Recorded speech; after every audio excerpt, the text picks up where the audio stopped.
Alhamdulillah, alhamdulillahi rabbil alamin, alladzi an'amana ni'matal iman wal islam, walladzi ja'alal jum'ata sayyidal ayyam, walladzi hadana lihadza wa ma kunna linahtadiya laula an hadanallah. Asyhadu an la ilaha illallah wahdahu la syarika lah wa asyhadu anna Muhammadan abduhu wa rasuluh. Allahumma salli wa sallim wa barik ala nabiyyikal karim sayyidina wa maulana Muhammadin sallallahu alaihi wasallam wa ala alihi wa sahbihi ajma'in, amma ba'd. Faya ibadallah, usikum wa iyaya bitaqwallah wa ta'ati faqad fazal muttaqun. Faqad qala ta'ala fi kitabihil karim wa huwa asdaqul qailin. A'udzu billahi minasy syaithanir rajim. Bismillahirrahmanirrahim. Ya ayyuhalladzina amanu idza nudiya lis-sholati min yaumil jum'ah fas'au ila dzikrillah wa dzarul bai'a dzalikum khairul lakum in kuntum ta'lamun. Shadaqallahul azim. Kembali kita bersyukur kehadirat Allah Subhanahu wa taala. Betapa sempurnanya nikmat diberikan oleh Yang Maha Kuasa kepada kita makhluknya yang sangat lemah. Mau dikasih sakit, sakit. Mau dikasih susah, susah. Tetapi kita bisa sehat walafiat dan istimewa karena kita mewujudkannya dalam bentuk ibadah Jumat bersama-sama. Mudah-mudahan modal ini makin membuat kita kuat dalam bentuk ibadah kepada Allah Subhanahu wa taala. Salawat dan salam atas junjungan kita Nabi Allah Muhammad sallallahu alaihi wasallam. Jamaah Jumat yang berbahagia, sah dan sempurnanya ibadah Jumat yang membahagiakan kita mengikutinya seperti ini sampai masjid full. Allah sudah memberikan isyarat kepada kita bahwa betapa rasa beragama, rasa iman yang dimiliki orang mukmin. Masjid ini sudah tidak cukup kalau 2 lantai. Allah memberikan isyarat harus ada tempat dan lantai berikutnya, amin, insyaallah. Sahnya Jumat seperti yang kita tahu sama-sama, kalau terpenuhi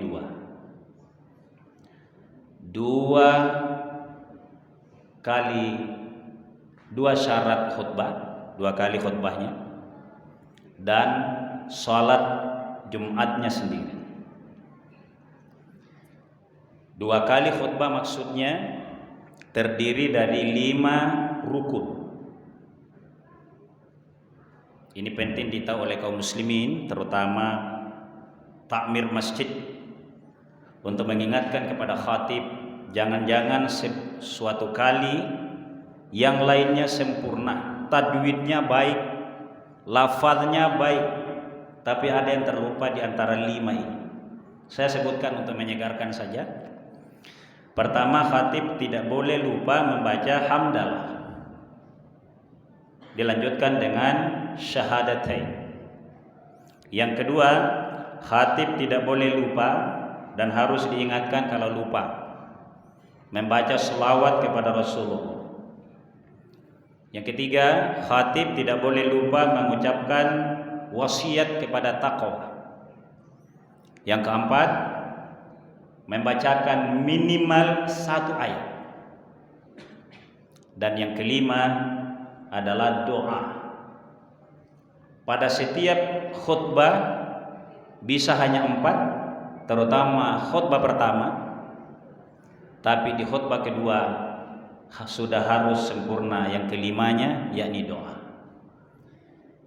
Saya sudah penuhi 4 jamaah sekalian. Mungkin ada hikmahnya, dan pasti ada. Sejarah menceritakan kepada kita bahwa pertama kali Rasulullah SAW melaksanakan ibadah Jumat pada belum seminggu Nabi tiba di Madinah.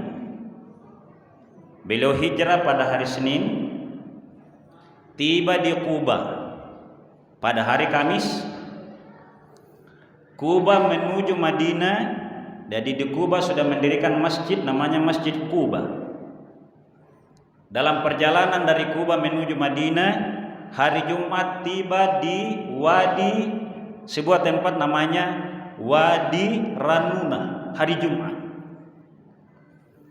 Nabi lalu melaksanakan sholat Jumat yang pertama kali di lembah itu, dan di sinilah masjid kedua dibangun sampai sekarang melegenda, yakni Masjid Jum'ah. Hanya saja tidak sepopuler nama masjid ini dengan Masjid Madinah, Masjid Quba, apalagi Masjid Haram ini di Wadi Ranuna yang kemudian diabadikan dengan Masjid Jumat. Pelaksanaan Jumat saat itu sama dengan sholat sunat muakkad tahunan, yakni sholat dulu baru khutbah, seperti Idul Fitri dan Idul Adha. Berjalan beberapa tahun setelah Nabi tiba di Madinah, satu hari Nabi selesai sholat Jumat, tiba-tiba datang rombongan yang berkendaraan onta, pedagang. Nabi sedang khutbah memberikan wasiat kepada jamaah. Karena jiwa bangsa Arab, jiwa bisnisnya sangat baik, maka ditinggalkan Nabi sedang memberikan wasiat atau pesan-pesan takwa kepada Allah dari 5 rukun yang ada, mengakibatkan turun ayat ke-9 dari surah Al-Jum'ah. Ayat ini masih bagian awal dari ayat, menyebabkan nama surah ini disebutkan dengan surah Jum'ah juga. Apa bunyi ayatnya? Bismillahirrahmanirrahim. Ya ayyuhalladzina amanu, hai orang yang beriman.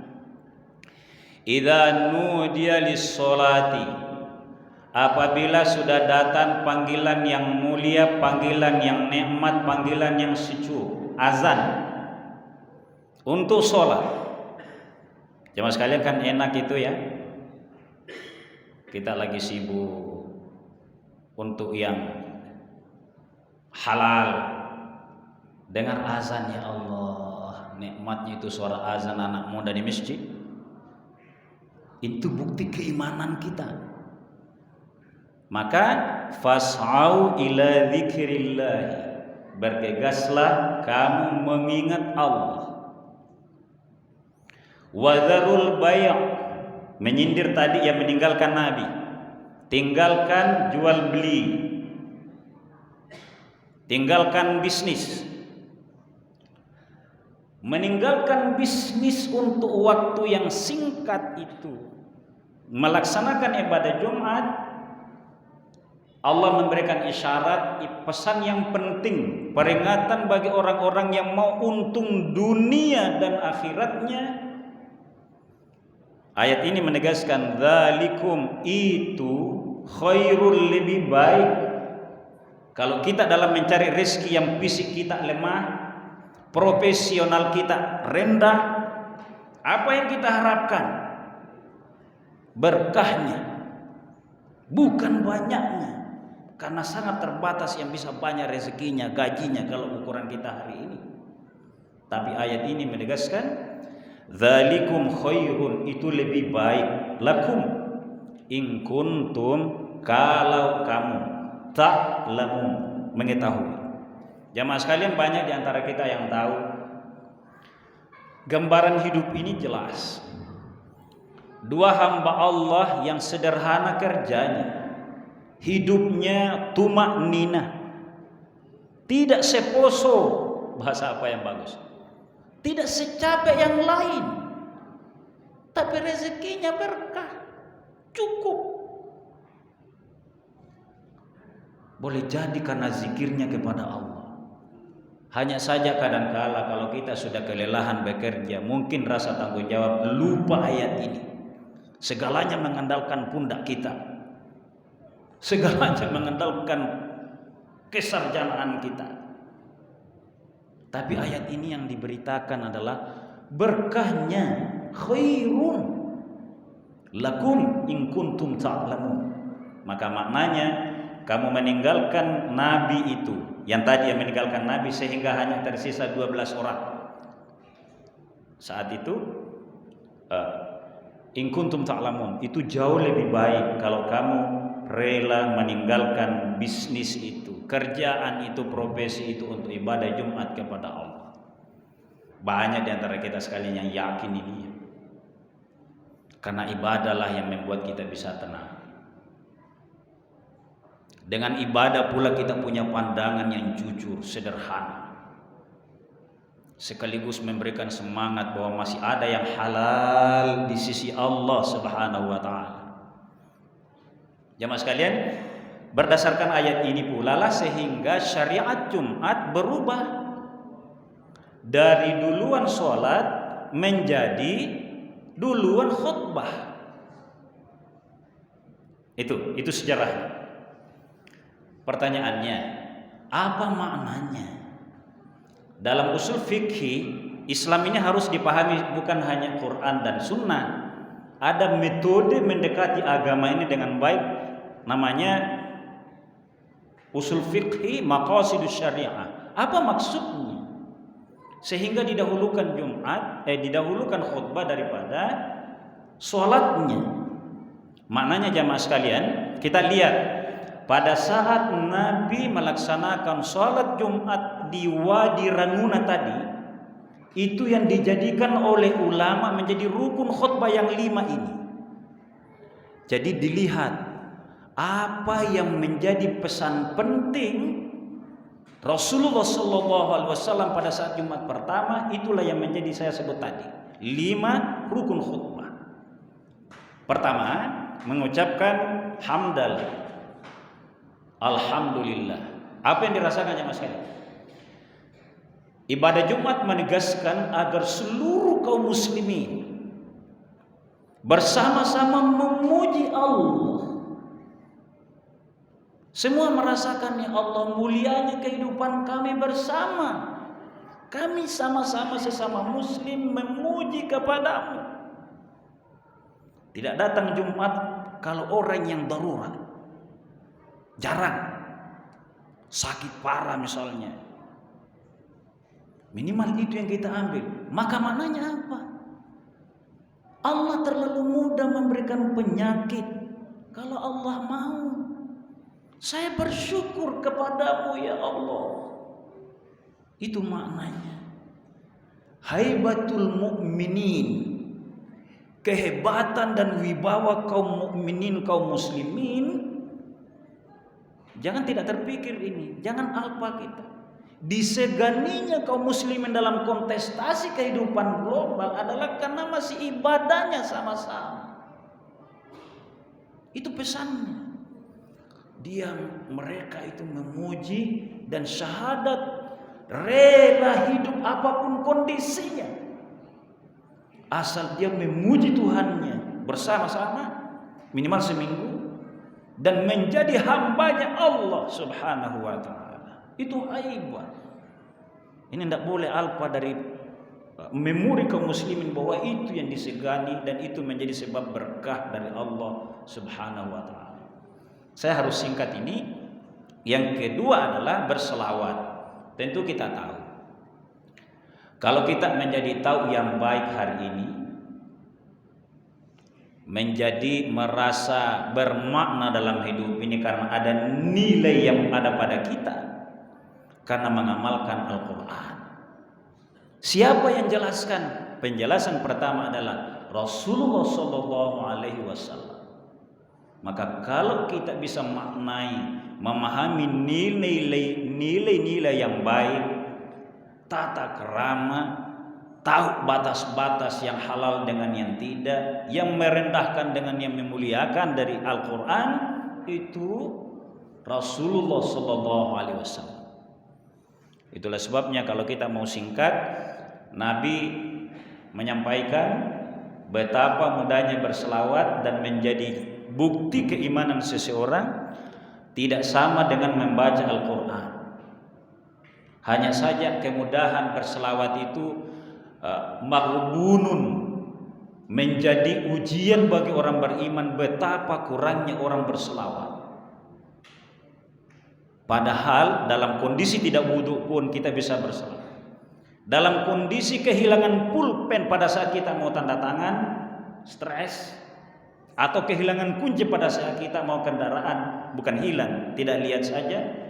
Beda orang yang langsung kembali kepada Allah dan mengucapkan Allahumma sholli ala Muhammad dengan orang yang hanya mencari benda itu. Dia menjadi sangat tenang.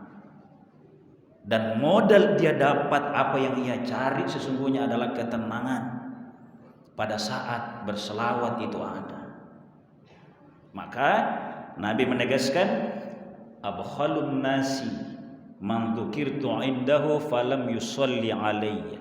Sebakhil-bakhilnya manusia, dan maknanya paling menghinakan, merendahkan, menyempitkan hidupnya manusia adalah orang yang tidak bisa bergerak lidahnya berselawat pada saat namaku disebut. Allahumma sholli ala Muhammad. Sudah dua. Yang ketiga, yang terakhir tentu dari 5 karena batas waktu kita, adalah berwasiat, berpesan-pesan kepada ketakwaan.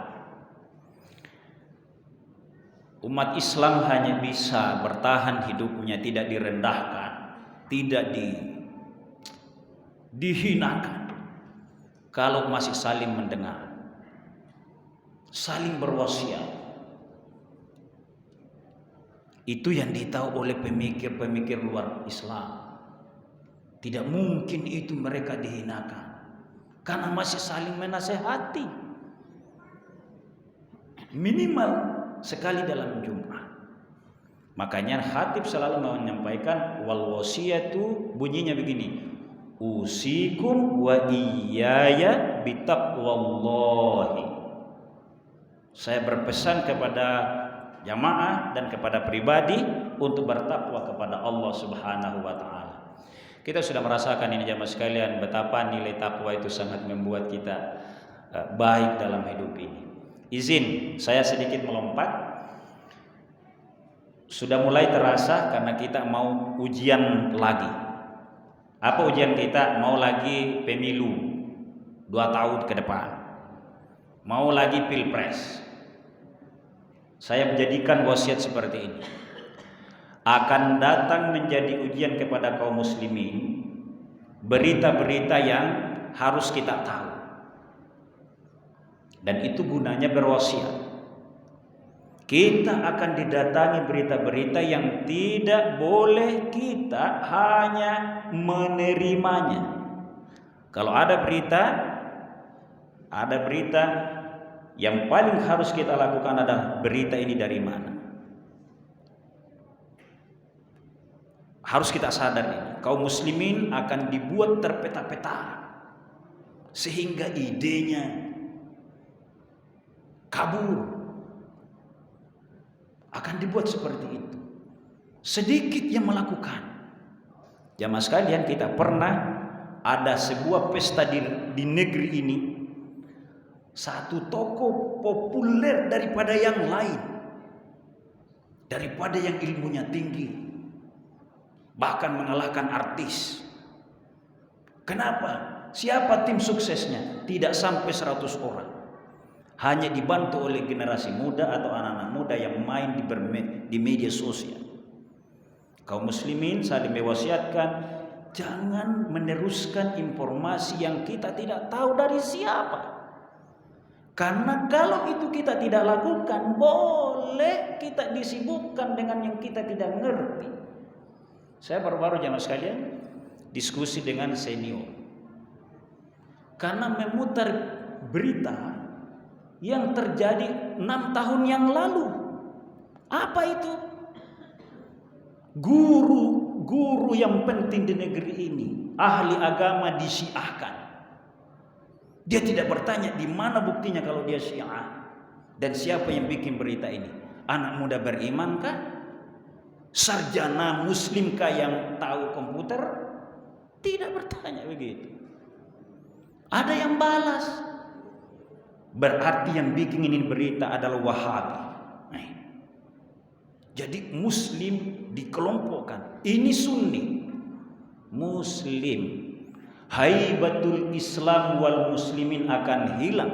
Dan percuma makna ibadah Jumat kalau wasiat di kalangan kaum muslim tidak bisa kita terima secara baik. Jangan lupa ini, kita akan diuji dengan berita-berita begitu ke depan. Dan kaum muslimin sudah harus paham betul caranya meminimalkan itu. Yang paling perlu direspon siapa yang bikin? Muslim mukmin kah dia? Faham tak dia agama? Jangan sampai tendensinya dia dua saja. Mau untung karena setiap diakses media itu pasti ada nilainya, pasti ada. Serendah apapun makna di dalamnya. Yang kedua, jangan-jangan memang menguji kaum muslimin. Kalau belum cerdas menyikapinya sehingga terpecah-pecah. Sehingga agenda kita tidak pernah ada yang sampai, tidak pernah ada yang goal, karena kabur dalam meniatkan yang baik. Lagi dua dari syarat rukun ibadah Jumat, yakni ayat dan doa. Tapi mudah-mudahan sudah bisa 3 yang saya uraikan secara terbatas ini sudah bisa tergambar. Barakallahu li wa lakum bil Qur'anil azim. Wa nafa'ani wa iyyakum bima fihi minal ayati wa dzikril hakim. Aqulu qawli hadza wastaghfiruh innahu huwal ghafurur rahim.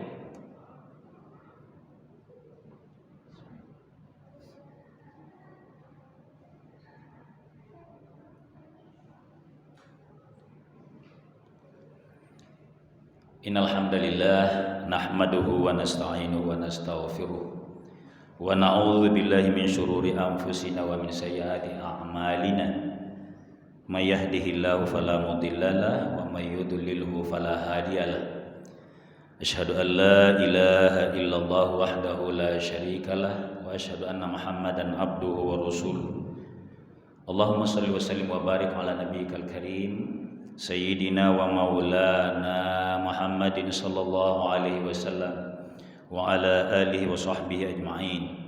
Ya ayyuhalladzina amanu taqullaha haqqa tuqatih wa la tamutunna illa wa antum muslimun. Ittaqillaha haitsu ma kunta wa atbi'as sayyi'atal hasanata tamhuha wa khaliqin nasa bi khuluqin hasan. Kita berdoa bersama. Amin. Allahumma ighfir lil mu'minina wal mu'minat wal muslimina wal muslimat al ahya'i minhum wal amwat innaka sami'un qaribun mujibud da'wat wa qadiyal hajat.